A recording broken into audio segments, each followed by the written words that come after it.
American Christianity has betrayed the religion of Jesus almost beyond redemption. So this is a quote from Howard Thurman that was roughly said around the 60s. I believe that's what he said this in one of his similar works used in the Disinherited. So we're exploring the tension of the religion of Jesus. Because remember, Jesus is a paradox. Remember, we've been talking about the paradox of Jesus. Jesus is followed by Christians, but there was no Christianity when Jesus was alive. Jesus was born into the religion of Judaism, but most Jews don't acknowledge him. So Jesus is more paradoxical than what we realize. He's really in between. He's really in between Judaism and Christianity. He's really somewhere in between that. And some people this is not a novel term or anything like that, but people over time have explored this notion of what is the religion of Jesus? What is the actual religion that Jesus practiced if he was ostracized by the religious leaders of his own faith, which was Judaism at the time, and Christianity had not been birthed yet. So what is that? What are those organic, rudimentary materials that birthed Christianity, but was there before Christianity?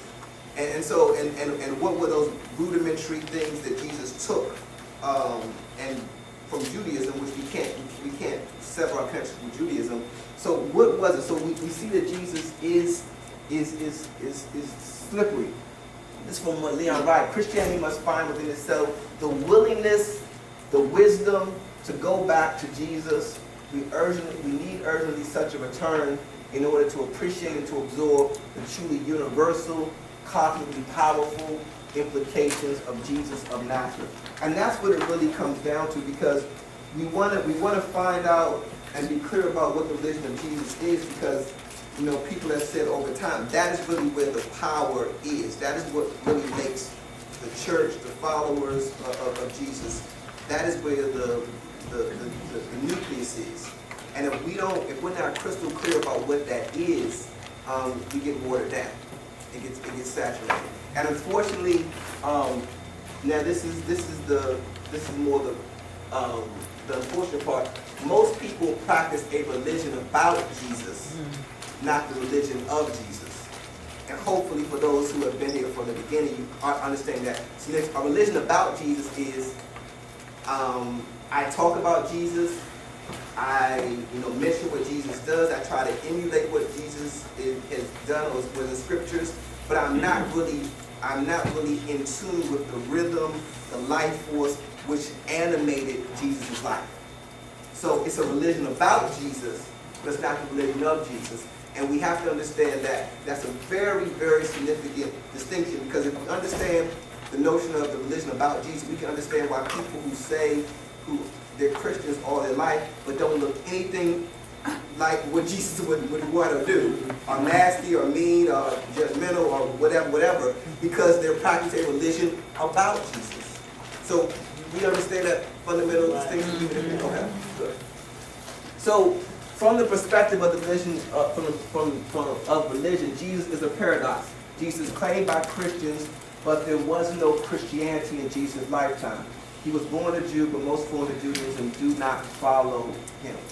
So we've been talking about this in-between organic material matter that Christianity used that was used to birth Christianity, and that contains parts of the religious rhythm and faith of Jesus during his time. And it's that in-between, that organic in-betweenness that Jesus brings, which really makes the life of Jesus so powerful. So let's just review some of our overall objectives for the entire year. And we talked about the difference between a religion about Jesus and a religion of Jesus. And a religion of Jesus is a religion, like we talked about. And remember, everyone has a religion.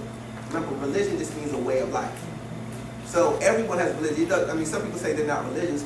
No, some people's religion is just watching football. every Sunday. That's a religion. That's a religion. Some people's religion is gambling. Some people, religion. You look it up in the dictionary, it just means a way of life. So everyone has a religion. The question is, what rhythm, what way of life are you living out? So we talked about a religion about Jesus versus religion of Jesus, identifying the origins of diversions from the religion of Jesus, which we talked about just a little bit, and how can we become aligned to the religion of Jesus. And hopefully these will be more apparent as we go on in this next section. So all of these we're going to cover because they all are interconnected. So any questions on that? We're good? This is clear? Okay. Okay, so what do we remember? What do we remember? We talked about, we discussed the Genesis model. Okay, so if one of the most fundamental aspects of the religion of Jesus is understanding the rhythm of the Hebrew people, the rhythm of the people that Jesus came from. And we talked about the Genesis model, which is, in the beginning was the void. In the beginning was nothingness, there was blankness. And out of that void came forth creative activity. God created, God made. And then after God made, God rested. And that rhythm, we talked about that rhythm of the void, the unknowability of God, the creative activity of God, the resting of God, and the Hebrew people were following that rhythm, were living out that rhythm. So let's start from here. We start from here. Is you do all that you can do. You do what God has called you to do. Okay, and once you've done that, that's 1, 2, 3, 4, 5, 6. Okay, 6.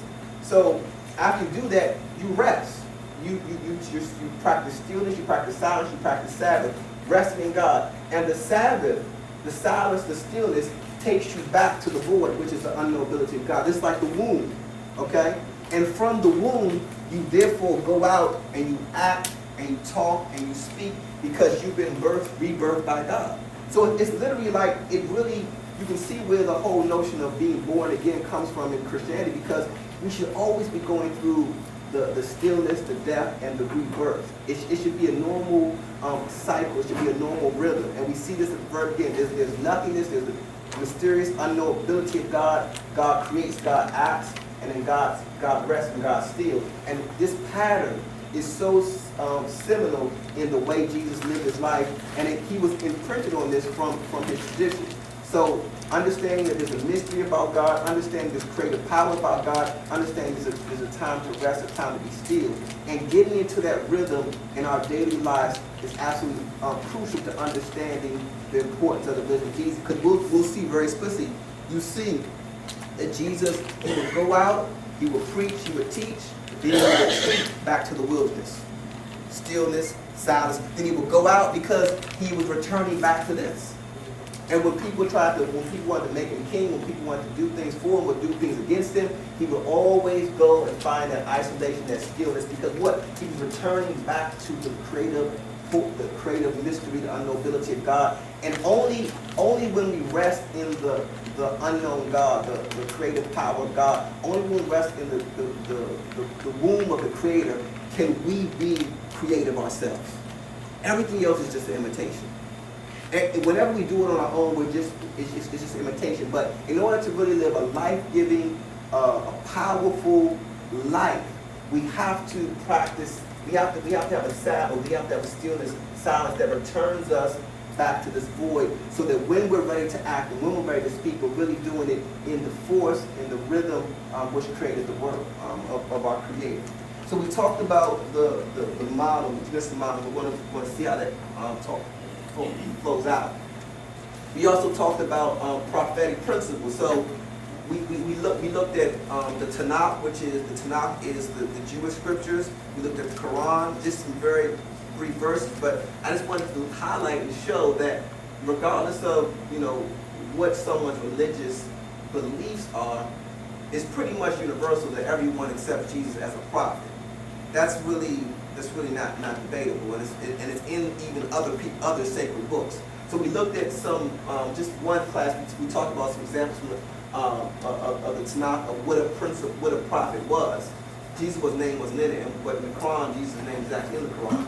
And we talked about if we want to look at Jesus and step back, we need to first start looking at Jesus as a prophet. So what were the characteristics of a Hebrew prophet that from the tradition prior to Jesus and the tradition during Jesus' lifetime? We look at this principle of first and foremost doing what God calls us to do, being obedient. That's the first and foremost. It's the principle of goodness, of striving for the good life. And the good life is when we reach 6.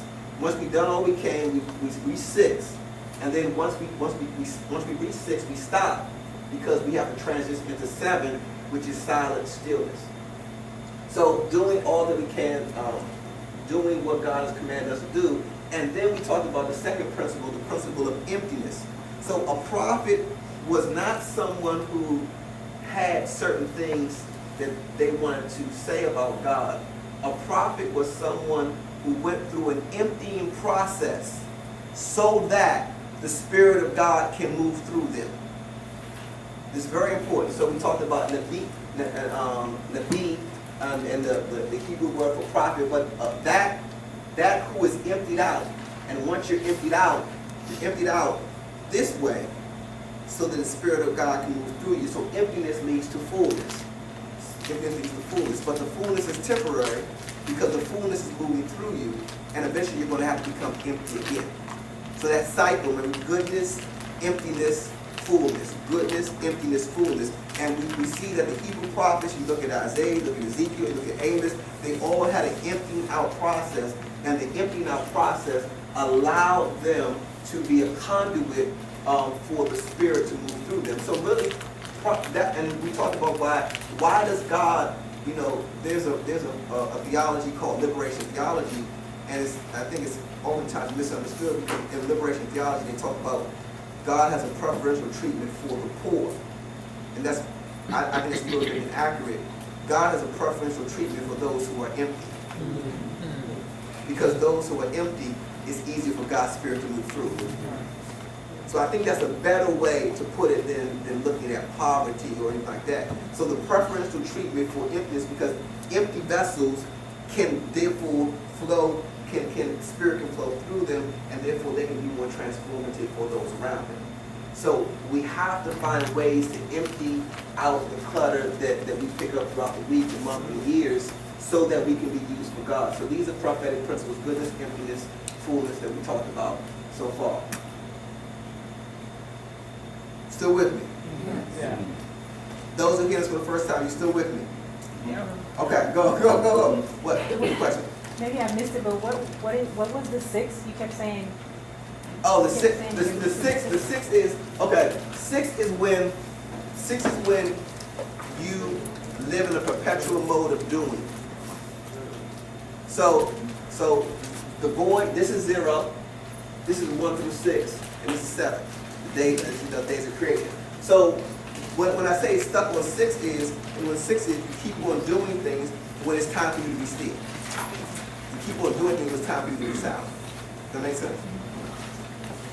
And you'll see actually diagrams that will flesh this out later on too.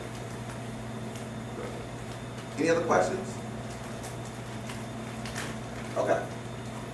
So we're gonna explore another component of the religion of Jesus, which is absolutely essential before we go into the Greek scriptures of the New Testament, and that is the principle of awareness. And so we're gonna go over. I'm gonna show you. I wanted to do this in. I wanted to show this in on Sunday morning, but I think it's better here. I think it's better here. Maybe we'll do it Sunday morning another time. So we're gonna look at a episode, and I want us to answer one question, and this is very important. I want you to pay very close attention because there can be different answers depending on how you view it. Who was significant to the rescue of the girl, and why? Who was significant to the rescue of the girl, and why? It's very important. So write that question down because I want you to be thinking about that as we watch this episode. Who was significant to the rescue of the girl and why?